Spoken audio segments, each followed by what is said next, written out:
Sis and Tell, a whole lot of talk, about a whole lot of nothing.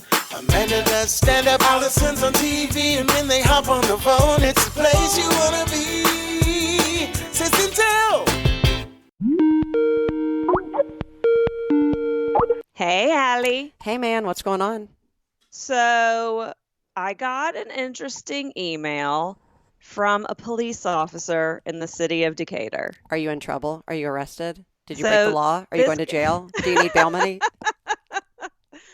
So yes, can you Venmo me $500? So this guy, this police officer is in charge of security for all of city schools of Decatur. Okay. And he messaged me and said, and Aaron, and said, hey, Mr. and Mrs. Marks, I need you to contact Captain Ross, who is the head of the City of Decatur Police Department, and this is where I'm going to get generic, to talk to her about one of your children. Oh, my gosh. For something that they did. Oh, no. Okay? Okay, So that's giving me anxiety. So I need you to guess who the kid is and what they did, maybe, or what, and whether it was positive or negative. Oh, okay. So now you're sort of giving me a hint. All right. This is like playing Clue, right? Yes. It was Who? in the kitchen with Right. the knife. Why are they asking me to call Okay, here's the what I head think. of the Decatur Police Department? Because I know your kids and they're pretty straight-laced as it is. I'm going to start with it's a positive. Okay. Second of all, of the three, which are all pretty menschy, I'm going to go with Murray because he's the lead mensch. And my third guess is it was something positive that Murray did in the community, and I'm sure it was like helping an old person across the street, or he rescued the police dog out of like a tree. not out of a tree. Dogs don't climb trees, but in a precarious situation. Something happened, and the police happened to notice it, or this. I don't know. And they want to give him a certain, citizen award or accommodation to honor him, but wanted to let you know first. That's my guess. So this is what happened. Okay. We have. First of all, when you first got it, I have to ask this. Did you think it was spam or did you think it was legit? Aaron had seen it before me.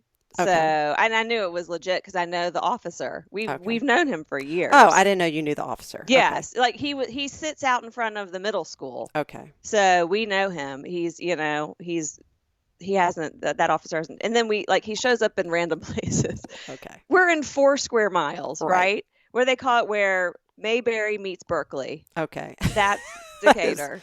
That is exactly where you live. Okay. Yes. So, and everyone's always whistling the theme song to. Anyways, so that was good, right? That was good. So this is what Captain Ross had to say. So first, to paint a picture, there's a square called Decatur Square. A lot of the kids after school will walk there and hang out. I have been there. It's very cool. It's cool. Like there's a great outdoor area. They hold festivals there. There's a Chick-fil-A in walking distance. There's all this stuff, right? There's fun stuff to do. So Captain Ross, this was a Friday afternoon. It was beautiful weather. Captain Ross and the entire, I guess, police department had started getting calls that kids were littering and they weren't picking up after themselves, right? So, I mean, I don't know why that's a police department matter. Right. But, so, and I think it had been happening. So she set up shop with a couple of the crossing guards from school just to watch, just to see what was happening. And she said over a 2-hour period, she counted around 130 kids. Wow. Who were hanging out. And she said, they'd be sitting in one area. One of them would get distracted. They'd go run off there. They'd run here. They'd leave all their backpacks along with all of their Chick-fil-A garbage, right? And they'd forget about it. And then they'd go home and they'd leave sometimes they forgot about their backpacks too. Right. And she'd see them come back later to try and find them. And that it wasn't anything like with ill intention. It was kids being kids. And of course, they should be mindful of their garbage and clean up after themselves. I think we are constantly telling our kids to clean up after themselves in my own house. Yeah, still. So Alan's still telling me to clean up after myself, so I haven't learned. Oh my God, Alan gives me anxiety. One time I left some we were on vacation with y'all, and I left some dryer lint on a counter because I was going to throw it away, and I forgot about it. And he pointed it to me, and he goes, "Are you keeping this for any reason?" He's so passive aggressive, oh my God. yeah, about the cleaning and in like a Socratic way. Socratic passive aggressiveness is the worst. Yeah. No, I got the mail the other day. He goes, "Are you feeling okay?" Yeah. How's the laundry drying today? That's how that's his passive aggressive. I'm like, come on. I acknowledge my strengths and my weaknesses. Do you have to keep pointing them out? 26 years later. Come on. Okay. So yes. She monitored this. So she said, in the middle of this, one of my children, that child being Oscar. Oh, okay. She said, pulled out from his own bag 2 garbage bags. Oh, that is hysterical. Went up to all of his friends to collect their garbage, and then on his own started picking up litter that he saw.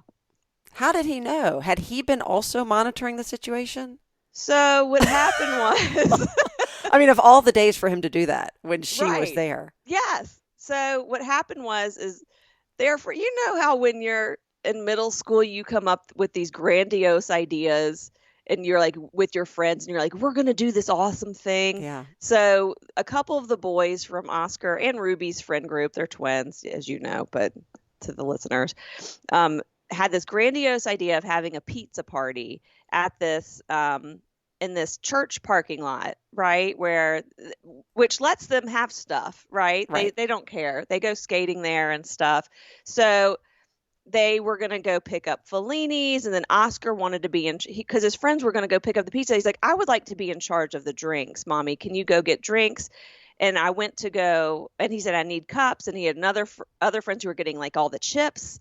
So, and I needed he asked me to pick him up and bring him there because it was a far walk, and the drinks are heavy, right? And it was going to be like 30 kids. Right. So they ended up not going to the church. Then they tried to do it in a parking garage. They got kicked out of the parking garage, and then they just went back to the square, which I don't know why they just didn't stay there to begin with. And they didn't even end up having pizza because the friends who went to go get the pizza then realized how expensive pizza is, right? Especially from times Fellini's, 30, yes. Which is like Fellini's is great pizza, so it's it's not like Papa John's, which is more affordable pizza. Are you trying to still promote Papa John's? Okay, we all know you were in a national commercial. We get it. Okay, so I can't talk ill of my ever expanding gift card that will not go away. My life, it went from a year supply of pizza to a lifetime supply of pizza because of the reward points. But so because they were doing this before I knew they were going to the square, I said, hey, I'm going to here's some garbage bags. Okay. And since you're in charge of the drinks, why don't you see if one of your other friends will be in charge of the garbage? Because I was thinking of all the cups, right? Right. I said, and that I didn't know if there were garbage cans there. I didn't want them leaving all this stuff. And I was thinking of all the garbage. So he looked at me and goes, Mom, I'll just do it. And I was like, okay, whatever. But I wasn't expecting him to do all this stuff. And I even told Oscar what happened. He goes, well, it was your idea. I go, no, I handed you a garbage bag.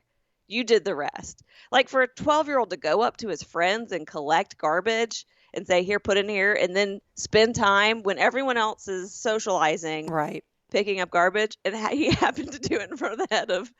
How did she know it was your kid? Because one of the crossing guards went up to him and said, "Thank you so much for doing that. What's your name?" And he said, "My name is Oscar." And Oscar Marks. He's the only Oscar in Mayberry, Berkeley. So. He is, though. He is the only Oscar at his school, because I know when I go check them out, you type in their name, and he's the only Oscar that populates. But so then she went to the middle school and talked to Officer D'Amico, and then it went from there. I got you. So it's a small community. Is the end of the story that he's getting now a statue in his image, put it in the square, or right, like the Rocky statue, right? Or a trash can dedicated to him, a little plaque. It's kind of he's like a positive Oscar the Grouch. Oh my gosh, literally out of my mouth. I was just going to say Oscar the Mensch instead of Oscar the Grouch. Yeah. So, Captain Ross was very concerned about giving him public praise because she was like, and she specifically said, how middle schoolers can be weird, and I didn't want him known as Trash Man for the next 7 years. Man. That's even better. So, but I don't think Oscar would care. And he even said to me when he did all that, he was like, Mommy, someone came up to me and said thank you, and it's so nice to be appreciated. Oh my gosh, because he's 80. Right, because he is. That is hilarious. He's 80 that's such a nice thing. Because when the cops call me, it doesn't quite have that same ending. Not that I've been called by the cops, but I do worry, now that we've got our last one at the house who just turned 18 and he's 2.5 months from graduation. I'm like, everybody's like, aren't you sad? And yes, I am. I'm sad because it is the end of an era of really sort of, quote, raising my children, even though I'll always worry about them and give them advice. But I'm not sad to the extent that, holy cow, teenagers, they are tough. And I love having a full house, but with that comes a lot of responsibility and ripple effect responsibility. And anybody who's got teenagers, especially juniors and seniors in high school, understand the code words I am saying without saying it because it's just a lot. And now I think our parents were in the know just enough and oblivious just enough to keep them sane. At least for me. We are not oblivious. No. Like Murray tells me things and I'm like, are you sure you want to tell me that? I know. Like, not that I'm like going to punish him for it, but I'm just like, really? You want? And then Ruby doesn't understand because I give her privacy and she's like, wait, what? You're doing what? Why? I was like, because I think it's important that you have privacy. And she's like, oh, all right. She doesn't know what to do with it. That I'm like, I'm not being like, I don't know. It's like, yeah. I'm like, you can tell me your business if you want to. It's your business. Right? So anyway, I do monitor their activity through an app called Bark, which... Right. See, and I don't do that. The only thing I have is the Find My Friends, which I only have that because everybody is on my work account so that everybody has a little discount because I did all of our phones except for Alan's through my work. And so, and by default, so I have everybody listed for Find My iPhone, which is now called Find My whatever. And so I just use that in case I really need to know where someone is. For instance, Arthur is on spring break. He's out in Colorado. He has gotten very smart because he knows we will worry otherwise. He was taking a solo hike in some national park forest. I don't even know where he is, and it's snowing. So he said, just wanted you to know that he tagged himself. He goes, here's my location. I'm going on a hike by myself. I said, okay, that is very responsible. Thank you. That was at 2:15 my time yesterday. Around 8:30, I'm like, ooh, what happened to him? I hope he's okay. So he was being responsible, and I have no idea. So, of course, I'm like, hey, all good? He's like, oh, yeah, I finished that hike hours ago. So, see, I would have followed up with, how long is the hike? When will you be done? What is the name of the agency I call to go find you if we don't hear from you? Well, yeah, I didn't ask all that. Yeah. So Joel, my friend Joel, he goes caving. Right. And they go literally in the middle of Alabama, nowhere. They find the most obscure places to cave. Like, you have to hike into them. And there's there's these caves where if it rains, you will get stuck in the cave because some of the I don't know all that. He doesn't even let me call it spelunking. He does. I was going to say it's not spelunking. No, he calls it something. Yeah, he's like, it's not spelunking. But Rachel has had to call the cave rescue people before because they didn't hear back from them. Oh gosh, that would make me crazy. I mean, Yeah. So. Well, that is why. I mean, Mom and Dad have gotten us, started on we're leaving the house now on our way to X, and we've arrived at X, which is good because if I don't hear back, I'd like to know. I mean, Arthur's pretty, he's pretty well trained. He's like, I'm at the gate. I'm on the plane. We're taking off. That's I just funny. landed. I went to the bathroom. This is like how Daddy communicates with us, and we don't even want to know any of that stuff. I know. Right? But I heard someone give this advice for curfews for your kids. Maybe you told me this, that instead of giving them a time that they need to be home by, instead you need to give them a time they need to leave their location by, because you don't want them rushing or speeding to get home by that time. Right. Instead, you say you need to leave that house by 11:45, and you just need to text me that you're on the way home, versus like you need to get home at midnight. Right. Because if someone's 5 minutes late because of traffic or something happened, right, you don't want them to do something dangerous just so they can make it home by that exact time. Well, our problem is, I mean, Levi has friends all, in Georgia. So he could be, or down the street. So he could be 3 minutes away or he could be 30 minutes away. So I can't say a time to leave. What our rule is very simple. Nothing good happens after midnight. That's it. That's the rule from Gremlins. Yeah. So really, it's the Gremlins it is. rule. Don't feed the kids, the gremlins, the teenagers. Yeah. I just say nothing good happens after midnight, which means you need to be, in my house, and anybody who's spending the night is now on lockdown at my house, and anybody who's not spending the night and, it can be at their own house. So you must have had a pretty boring teenagehood and college existence, because I had a lot of fun things happen after midnight. Well, collegehood's different. Collegehood, you're on your own. And, it's funny because even though, Abe and Arthur are in college, I don't worry about them. I guess, out of sight, out of worry a little bit. I just know they're pretty, they're uber careful, and pun intended, like in this day and age, they Uber or Lyft everywhere they go. So I don't worry about driving under the influence or getting in the car with somebody who's had anything. They are so strict about that and so good about it.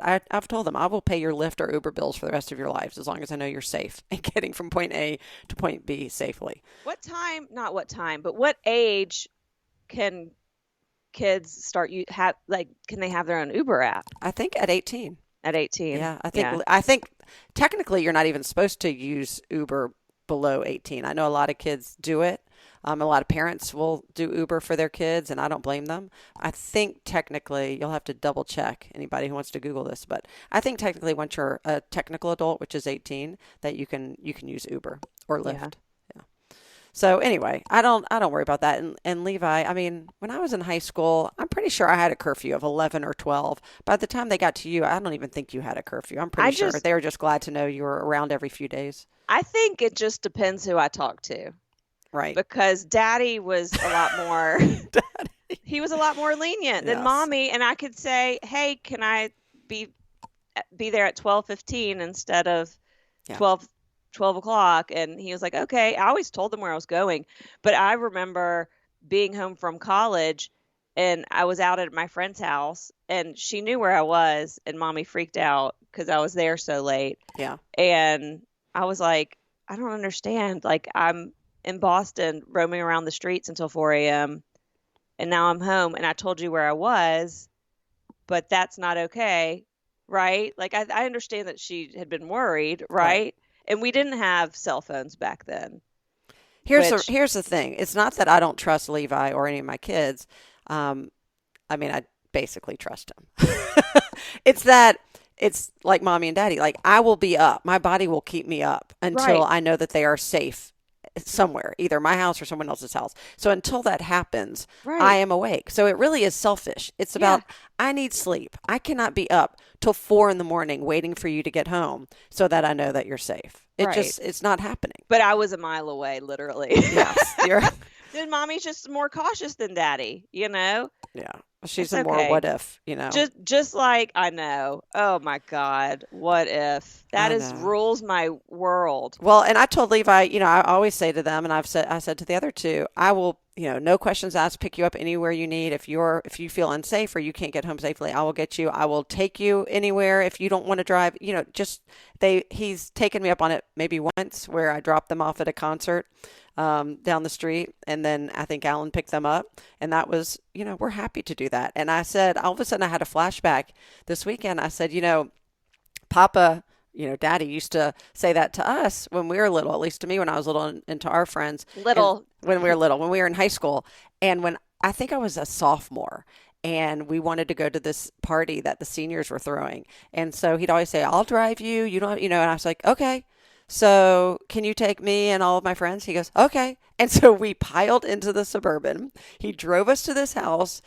To be clear, we let him drop us off like 2 blocks from the house. He's like, where's the party? We're like, it's right over there. Don't worry. This is close enough. He's like, okay, well, call me if you need to ride home. I distinctly remember that might have been even the only time he actually drove us somewhere. But that has been, just burned into my memory as such a thanks. Like he always said he would, and I'm sure Mommy too, but he actually did. And we were fine with it. Yeah. Let me tell you something about Daddy. He was Uber before Uber existed, and he was Google Maps before Google. I mean, he's like a human GPS. Oh yeah. He made fun of me too, because when I started driving, I had to be like, how do I get to the Jewish Community Center, which we went to, like, I grew 4,000 times a day. I mean, I had been going there since preschool, and I just wasn't paying attention.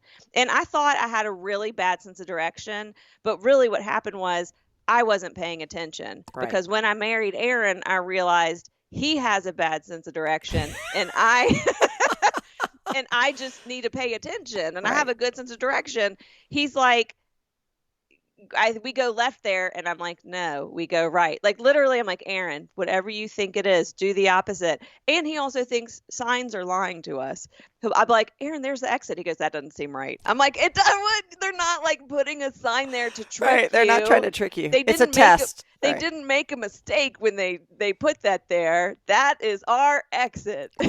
I need to find our wedding booklet because, again, I got married almost 25 years ago in 1997. And we did a little wedding booklet, like the whole weekend, like the rehearsal dinner and this and how to get to places. So it wasn't enough just to put the address because we had a lot of out-of-towners. I swear, Daddy drove from every destination to every destination. So from our house to the hotel, from the hotel to the restaurant, from the restaurant, anywhere. And then he literally wrote down every turn and every mileage count. So that the directions. Landmarks. Yeah. So I have directions in our station on your left. Right. If you want good barbecue, stop off at Jim and Nick's.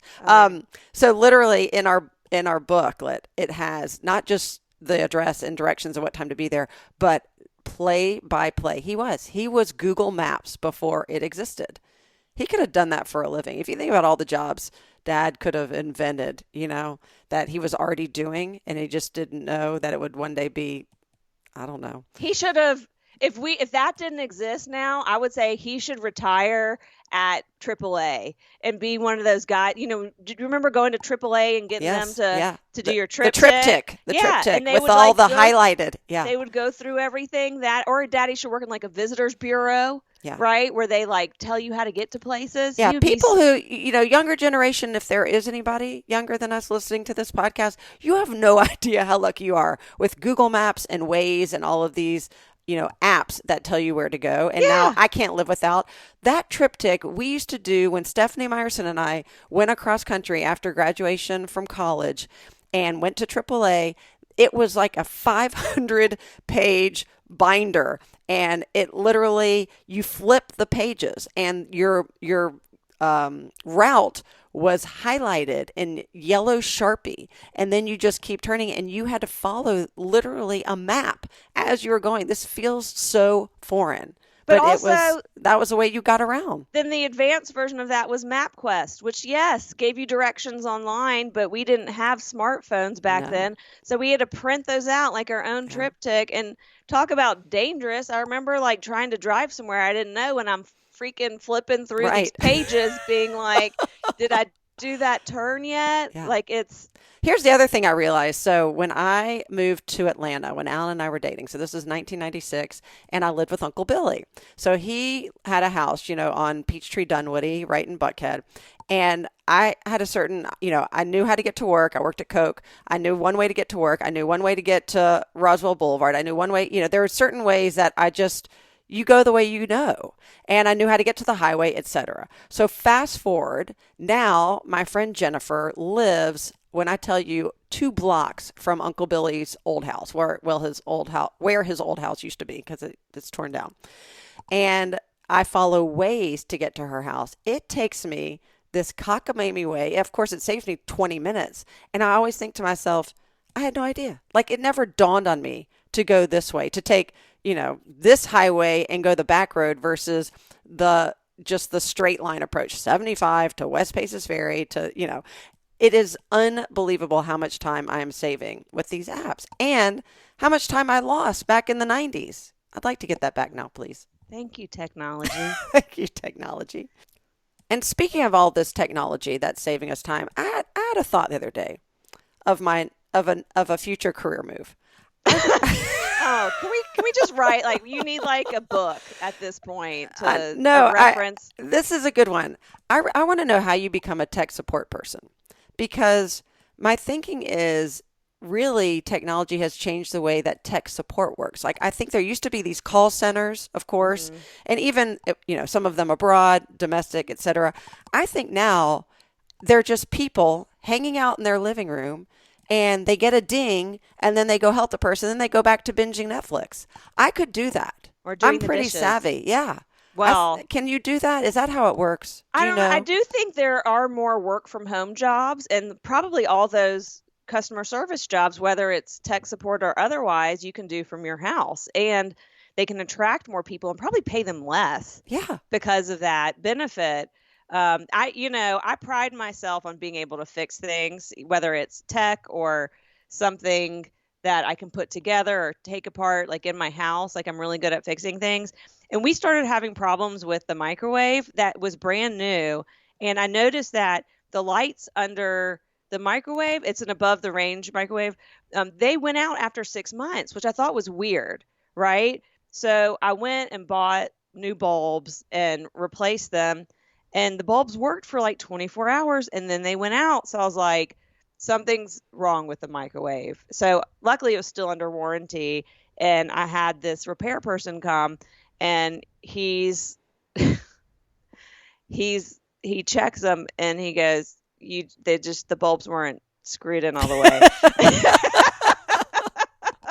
And I was like, no. He's like, yeah, that was it. I go, are you kidding me? But the other ones had burnt out. Like, they had burnt out, but these were just not screwed in all the way. And I feel so dumb, because that is like, I go, this is the equivalent of the tech support coming over and being like, is it plugged in? Right. Right? Because literally the light bulbs were not plugged in. They were not plugged in. But guess what?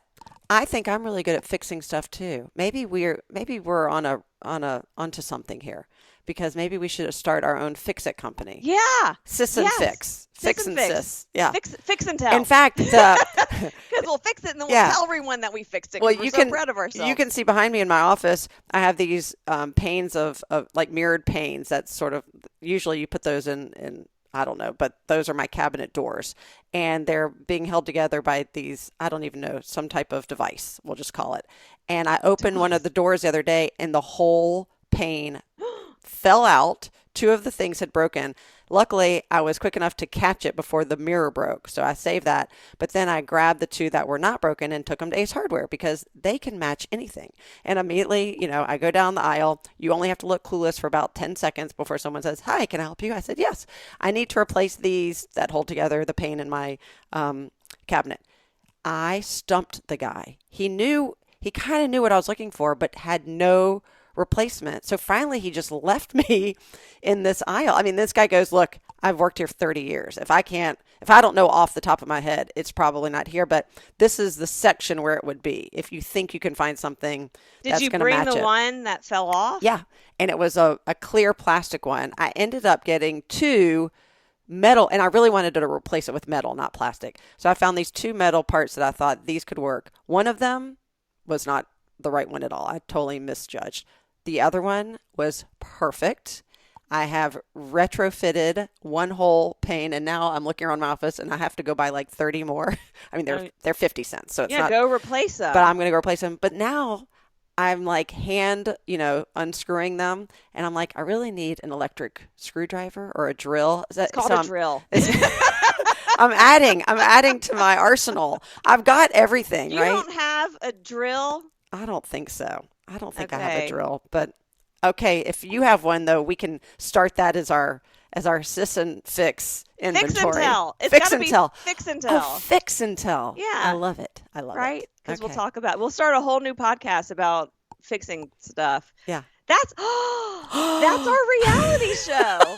Fix and tell. Yeah. We're going to fix it. They're going to tell how bad it was. Right. Yeah. We can basically fix your issues, right? Both physically and mentally. Just come to us. You have any questions for us listeners? Just send us your query to sisters@sisandtell.com. Thank you for listening, and and share us with your friends, your family, even your foes. We don't care who listens, even if it's people you don't like. As always, this has been Amanda and Allison with a whole lot of talk about a whole lot of nothing. We'll catch you next time.